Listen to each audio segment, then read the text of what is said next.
Welcome to Banking on KC. I'm your host, Kelly Scanlon. Thank you for joining us. With us on this episode is Brien Darby, the Executive Director of Cultivate KC. Welcome, Brien. Thank you. Let's talk about the role that Cultivate KC plays in strengthening Kansas City's local food system. What essentially do you do? So we've operated for about 20 years now on the theory that if we want to increase the local food supply, we need to make sure that our urban farmers have the resources that they need. So a lot of our work is geared towards what will make an urban farm more successful. And some of those things are physical resources like land and access to water or tools or supplies that may not be available locally. And then some of the less tangible resources are the education and the technical support. And so that's an area where we specialize as well. And that education is a growing part of your program. First, let's talk about the food growing sites that you have yourself. Where are they located? We really just operate one main site right now, and the majority of that land is leased out to farmers in training. And so that is called the Juniper Gardens Training Farm. We are near downtown Kansas City, Kansas, and sort of sandwiched between Strawberry Hill and the Fairfax Industrial District in Northeast KCK. Okay, so you had a second one at one point. It was in the Westport Commons. Correct. You had to leave that one. There was some development going on there, so you had to relocate. And so how are you approaching site selection for that new location? So our organization is 20 years old. For the first 12 to 13 years, our front door was a farm in Kansas City, Kansas. It is now the home of another nonprofit called the KC Farm School. And that land, prior to us having it, had been farmed for about 10 years by one of our founders. So it has a lot of rich history. People in this area who know about local food know about that site as a place where you can go to get education and get connected with local food. And so I mention all of that to say that when we left that site, it was done with a lot of intention. And so coming to Midtown had several qualities that were really attractive to us. One was the proximity to many of the urban farmers that we work with. All along the Ivanhoe corridor, there are urban farmers who've been growing and thriving for years, and we continue to support in a variety of ways.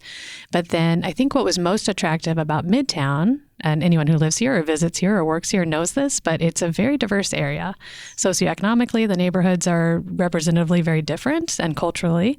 And then it's one of our most connected parts of town as well. So it made sense to have it in a location where we could support the people who are core to our central mission, but then also be able to do that public education with a wide audience. So we are looking for all of those qualities as we look to relocate. Yes.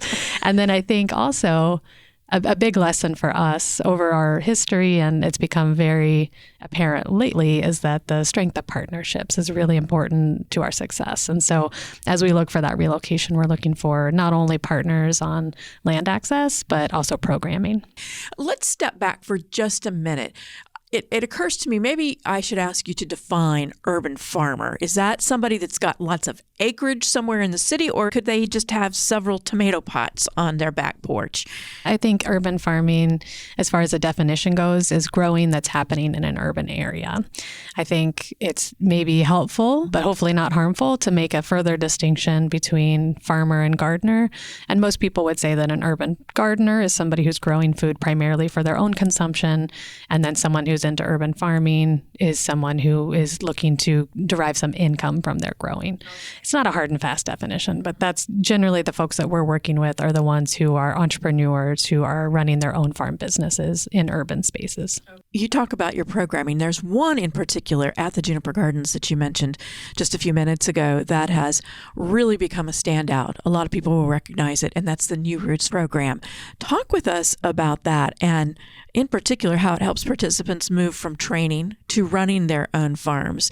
And then, that's been operating for a while now. So what kind of long-term impact are you seeing? Absolutely. You're correct. We are in our 17th season. We're wrapping up our 17th season right now. That program is a 4-year land-based farm training program. But I think the way that we've seen the most success for our participants is that they have skin in the game from year one. And when I say that, I mean that throughout the 4 years that they're with us, we're teaching them how to sell into a variety of different market channels. And that starts in year one.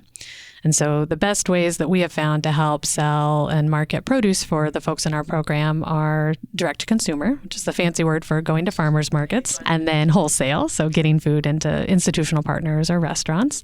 And then the third one is where we actually see the bulk of the income for our participants, but it also has the highest labor involved for our staff.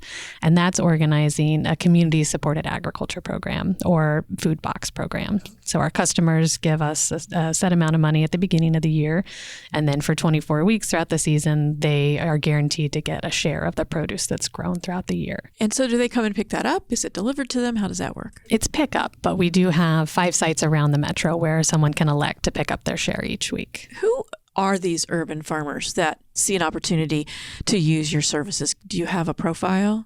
We do not. Okay, so they're that diverse. Yeah. It is. Yeah, you mentioned the New Roots program. We do just call it New Roots now, although for many years it was known as New Roots for Refugees. And the intent when the program was started was to serve the refugee audience who was getting relocated to Kansas City, Kansas. And many of them came to the country with agricultural backgrounds. So it was a workforce development program designed specifically for them. But since 17 years ago, we've seen waves of immigrant populations as well, and other new Americans who may not have that refugee status coming to our country who also have an agricultural background. So we see a lot of that throughout the metro, whether they're interacting with our New Roots program or not. And then we see a lot of U.S.-born citizens who are very interested in having some say in what is grown for their family and their community and have a love and a passion for growing food. So really, it's open to anyone who has an interest in learning more about agriculture and raising their own foods. You mentioned that you have collaborations, that you're depending more and more on them, not just for land access, but for educational programming. You have thousands of volunteer hours and, again, that major community engagement. Tell us a little bit about the volunteer programs, what they do, and then beyond the numbers, tell us some stories about the outcomes that capture the difference that you're making in people's lives. As far as what volunteer opportunities exist, we can try to get someone plugged in with any of our programming or a partner program. So some examples of that, if you want to come out to our Juniper Gardens training farm, we have plenty of opportunities to come out and work on the farm, work in our staff plots. Occasionally we can pair people up and work in some of the farmers' individual plots and assist them for the day. That's sort of a light touch volunteering. We have more long-term where you might become close to one of the farm families in the New Roots program and go to market with them or come out and practice English while weeding the plot with them, those sorts of opportunities. With our food access programming, we have a mobile grocer that serves the Wyandotte County community, and we have opportunities for volunteerism through that program as well. And then we have one-offs for some of our fun public education events that we love to get people engaged in. As far as impact, when I see school groups or corporate groups come out to one of the farm sites that we're working at for the day, I see, particularly with the kids, I see them, their faces light up when they're touching produce. Adults generally have touched produce by that point, but maybe they haven't thought about some of the larger systems that are at play, both ecological and social systems that are at play when we're working and engaging in these urban farm spaces. Another program that you have is, yes, it takes money to farm.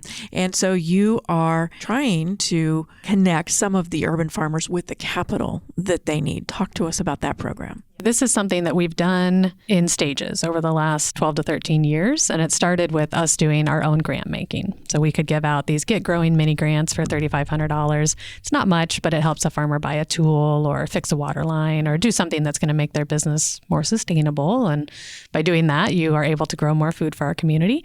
And then in our last round of strategic planning, we certainly identified that access to capital was one of the greatest barriers that our farmers were facing in this community, and it's not unique to our community. Throughout the country, this is a problem that farmers face. And so we thought about what are the ways that we could have influence on access to capital. And so we looked at what existed. So there were our mini grant program, there were local funds, there were state funds, State Department of Agriculture funds that were available. And so we are able to help farmers access those grants by providing technical assistance for grant writing. But then once somebody qualifies for one of those programs, particularly if it's state state, federal, or local money, it's going to be reimbursable. And so we are piloting a bridge loan program with a local CDFI called AltCap, and they will be able to provide that funding upfront, the capital upfront, so that the farmer can participate in one of those programs. So you really have a 360 approach. You educate the farmers on the growing techniques, planting, growing, I suspect, all the way through getting the funding and then taking it to market. Yes. So let's talk about some of those agricultural programs. What are some of the practices that are not just popular, but over years of studying agriculture and so forth that are beneficial for you to teach? I'd say the number one trend we've seen over the last 5 to 10 years is season extension. So that's a pretty big bucket, but anything that is going to protect your crops from when we think season extension, we're thinking the extremes on the beginning of the year and the end of the year, the colder season. But those same strategies can be used in the really hot part of the year to help protect plants as well. So if you've seen more high tunnels, low tunnels, caterpillar tunnels, so covered structures on farmland in the urban space and peri-urban space, that's what I'm talking about. That's really important now because the shifting climate patterns are it's kind of messing up the growing seasons, and you can't grow annuals all year long, but we're still getting longer growing seasons, and that's good in some ways, but at the same time, what are some of the things that you have to watch out for with the longer growing seasons? I'll start with the heat. That's kind of where our mind is right now. We're still in that phase of the year. There's two facets to that. We want to make sure that anyone laboring on a farm is protected. So starting earlier in the day, taking adequate breaks, having access to water, having access to cooling, whether that's shade or accessory cooling. Those are things that we can provide on our training farm, but we also need to teach that and have that ingrained in folks who are maybe just learning to farm, that they take care of themselves. And then taking care of the plants is a little bit different. This is selecting varieties that are better adapted for heat and drought, and then knowing how to take advantage of that longer season so that you're growing the right things in that part of the year.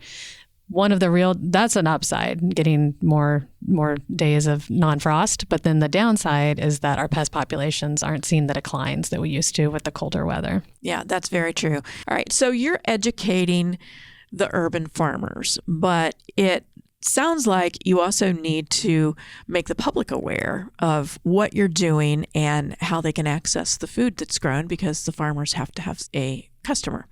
So talk to us about your educational efforts there. You're absolutely right. Creating strong markets is part of farmer support. And so sometimes when we're out doing our public education, it's really geared towards fun activities to highlight local food. It might look a little goofy. It might be bringing cows into Midtown to eat the end of the crop residue at the end of the season. But that's our opportunity to invite families and groups who maybe don't already feel that connection to local food to take away a very positive message about local food. Other ways that we're able to do that, we will have events, again, geared towards the general public, but highlighting the local farmers in our community. We have a great, we just did it in June this year, and we'll do it again next June, but it's a great event called the Urban Grown Tour. It's sort of like an open house for farms who are willing to participate. And on one weekend in June, folks can go around and visit all these farms, learn a bit more about their operation, and then hopefully make connections and then seek them out either through their CSA program or at farmers markets. As you look to the future, what is your vision for Cultivate KC in Kansas City? Not just in terms of food access, but really that larger picture of shaping healthier, more resilient communities. Okay, I'm going to take us on a bit of a walk for this one, if that's okay. Yes. Okay, so I think I'll start with what I feel has been what legacy we've helped create over the last 20 years. Kansas City, by its definition, is an urban area. We have the size and geography of population to prove that. And yet people in Kansas City are more connected to local food than many of our peer cities and really? Cities larger than ours. Why is that? I really think that is some of the work that Cultivate KC has done over the last few years. And we have this awareness. And I think it comes from consumers knowing about local food and having seen farms be highlighted so frequently. Many of our newsrooms in Kansas City have ag specialties, and those ag reporters will report on urban food, and you just don't see that in other areas. So I think that is the legacy that we're trying to protect. And so at Cultivate KC in the future, we will continue to support that growth. As our city grows, we want to make sure that we don't lose that trend. So I think that's really central to us. Now for food access, for many years, decades, Cultivate KC and others have approached increasing local food access, particularly for low-income populations, by leveraging existing federal food assistance programs. I'm concerned that we're going into an era where that is not the wise bet. We need to diversify away from that. And so we do a lot of advocacy at Cultivate KC as well. And so we have been pushing for many years with many of our colleagues around the country to break out of that pattern and find different ways of getting healthy local food to low-income populations. So I mentioned earlier, we have the Dot Mobile Grocer program. That's low-income grocery. It's not restricted to any individual, but we are intentional about where it's delivered and where people are able to shop. And then another program that I'll mention, it was a very popular COVID-era stimulus program, LFPA, Local Food Procurement Agreements, and that allowed food banks in our area to purchase directly from local farmers. We saw that money go away recently, but it has full bipartisan support to have it come back if and when we get our next farm bill. So a lot of our work is going to be looking for those opportunities to connect our lawmakers with local food and those stories of impact about how local food for food assistance is so important. And then lastly, and this one's very wonky, I think that Cultivate will continue to elevate the profession of the urban farmer.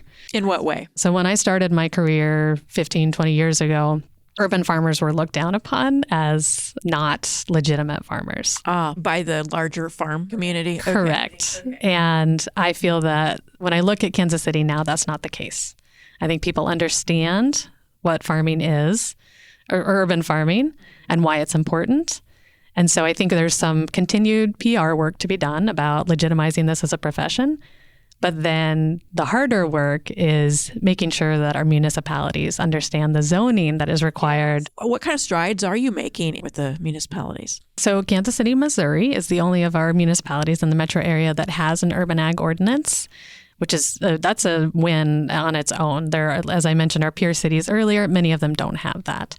However, ours was written 14 years ago, so it's outdated. So we've been working to update that. And some of the things that we're addressing are on-site sales of produce. Okay, so beyond the growing of it, the business of it. But then also what counts as an accessory use. So the business model of this type of entrepreneur is all about diversification. So you can grow your produce and sell it. That's one thing, but there are other ways to derive income.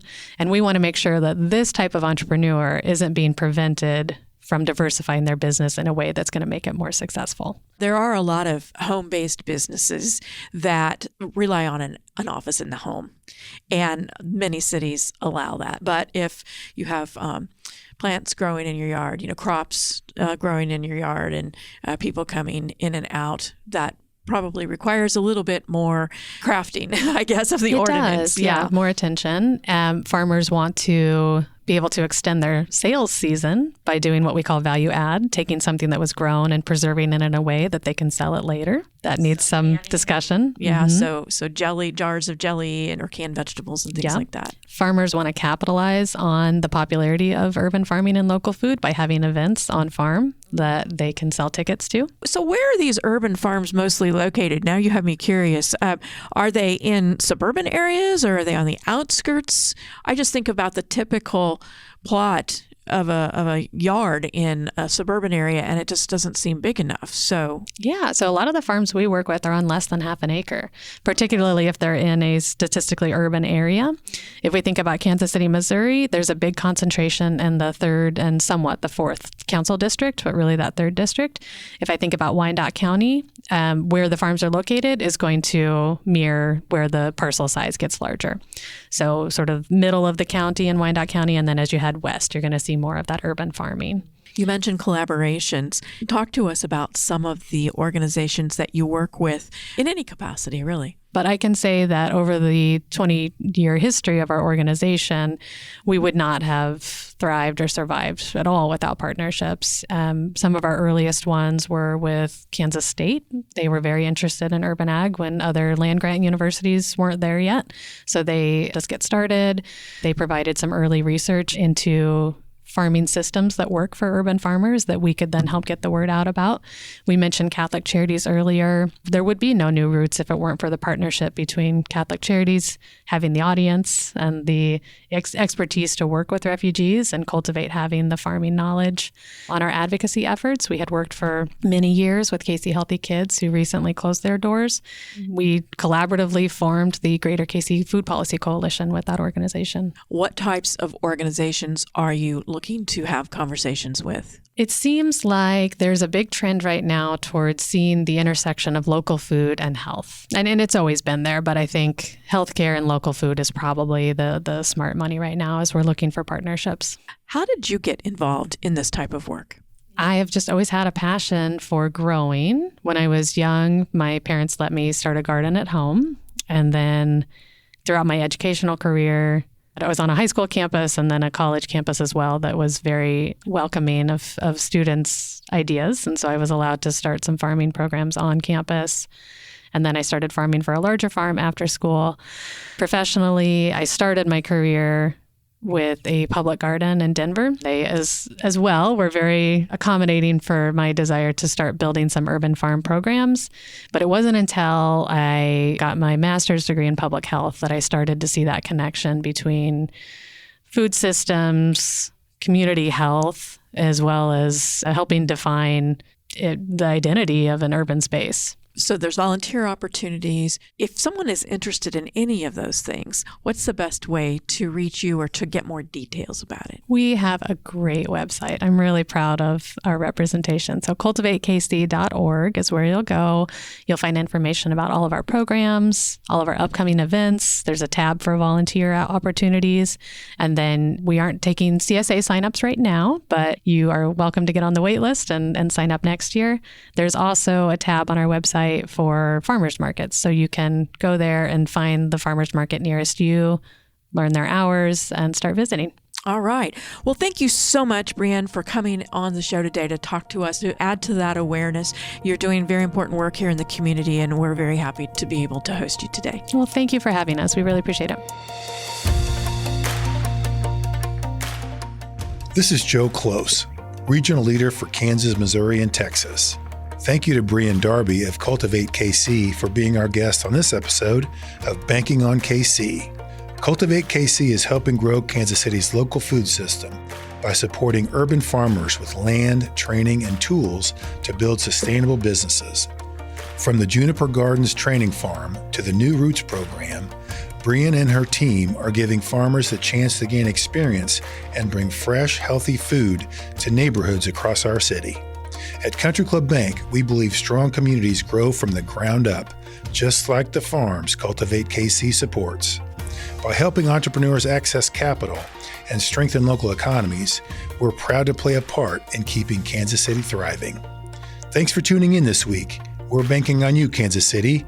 Country Club Bank, a division of FNBO, member FDIC.